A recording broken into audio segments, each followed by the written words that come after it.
Para a pequena cidade de Poeira Branca, tornou-se um ritual tão pontual quanto o sino da igreja ao meio-dia. Todos os dias, às 3h15 da tarde, o chão começava a tremer. O som nascia no horizonte, um trovão baixo que crescia até se tornar o rugido de 30 motocicletas. Eram os sentinelas do Crepúsculo, o clube de motoqueiros que vivia nos limites da cidade e da lei. Eles emergiam de sua estrada de terra em uma formação perfeita, uma cunha de aço e couro que se encontrava com o ônibus escolar amarelo na saída da cidade. Eles não o ultrapassavam, não o ameaçavam, eles o escoltavam. 30 anjos caídos flanqueando uma arca amarela, seguindo-a por cada rua e cada parada, até que a última criança estivesse segura em casa. Então, tão silenciosamente quanto chegaram, eles se dissolviam de volta na estrada. A cidade fervilhava de teorias. Era uma dívida de jogo do motorista? Uma ameaça da máfia? Ninguém sabia a verdade, e o mistério era mais assustador do que qualquer resposta que pudessem imaginar. A verdade havia nascido algumas semanas antes, nos olhos de um homem chamado Ferrugem. Ele era o mecânico dos sentinelas, um homem mais velho, cujas mãos eram um mapa de cicatrizes de óleo e chaves inglesas. Seu coração carregava outras cicatrizes mais antigas de um pátio de escola onde ele era o garoto com roupas remendadas e sapatos furados, o alvo de todas as piadas cruéis.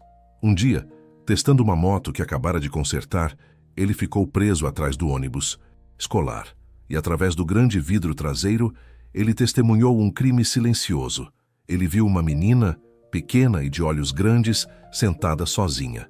Um grupo de crianças mais velhas, lideradas por um garoto arrogante, a cercou. Eles não a tocaram. Fizeram algo pior. Arrancaram o livro de suas mãos, um volume grosso e amado, e começaram a arrancar as páginas uma por uma, jogando-as pela janela como confete sujo. A menina, Lina, não chorou.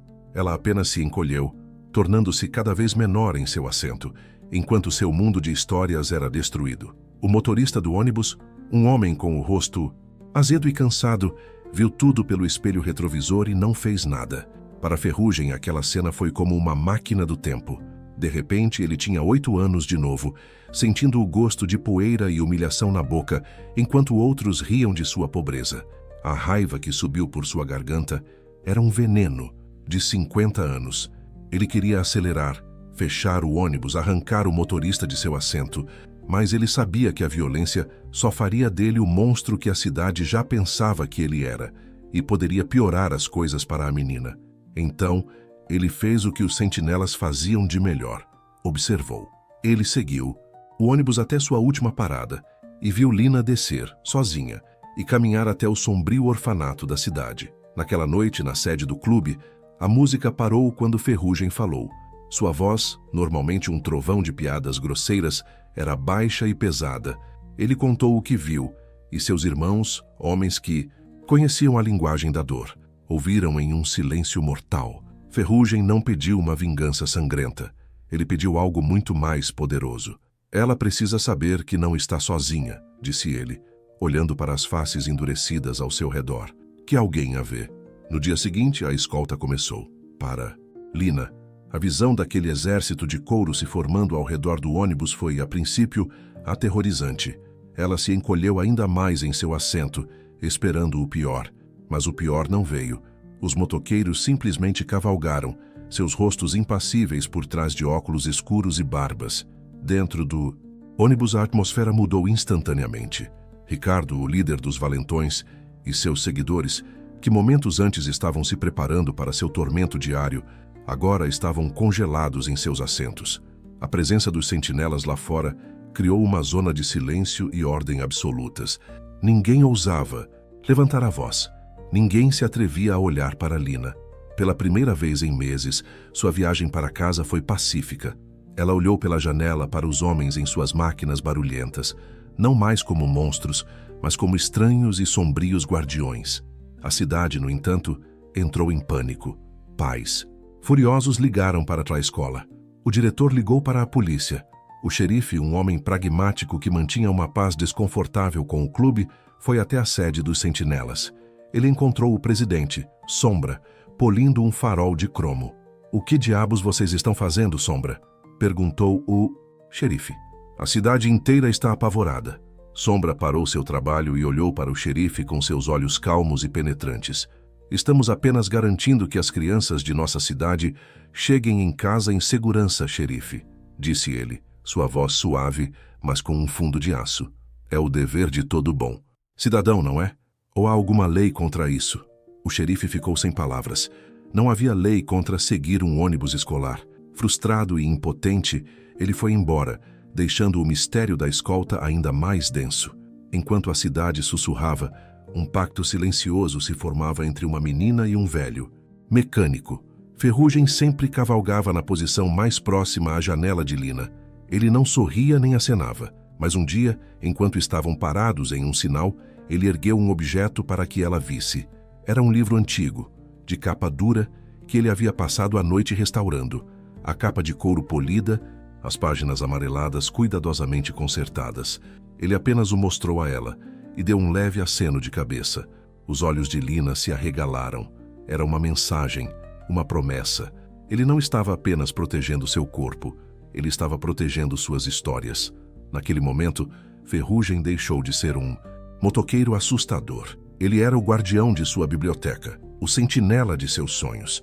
E para Ferrugem, a menina deixou de ser uma estranha. Ela era a criança que ele nunca conseguiu proteger, a versão de si mesmo que finalmente recebia a ajuda que nunca teve. A verdade, como muitas vezes acontece, foi desenterrada por alguém que simplesmente decidiu fazer a pergunta certa. Uma jovem repórter do jornal local, fascinada pelo espetáculo diário, decidiu que a história era maior do que apenas uma gangue de motoqueiros assustando uma cidade. Ela sabia que os sentinelas nunca falariam com ela, então ela falou com as crianças. No início elas se recusaram por medo ou lealdade aos seus amigos, mas a repórter foi paciente. Finalmente, um dos meninos mais novos, consumido pela culpa, contou tudo. Ele falou sobre Ricardo, sobre os livros rasgados, sobre as lágrimas silenciosas de Lina, dia após dia.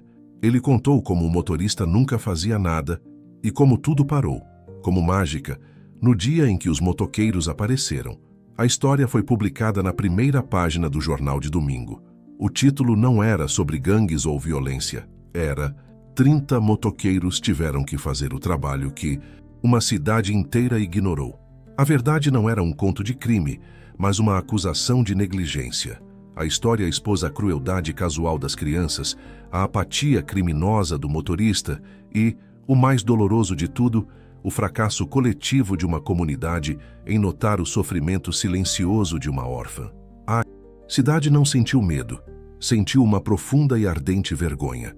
A reação foi imediata. O motorista foi demitido. A escola instituiu uma nova e rigorosa política anti-bullying.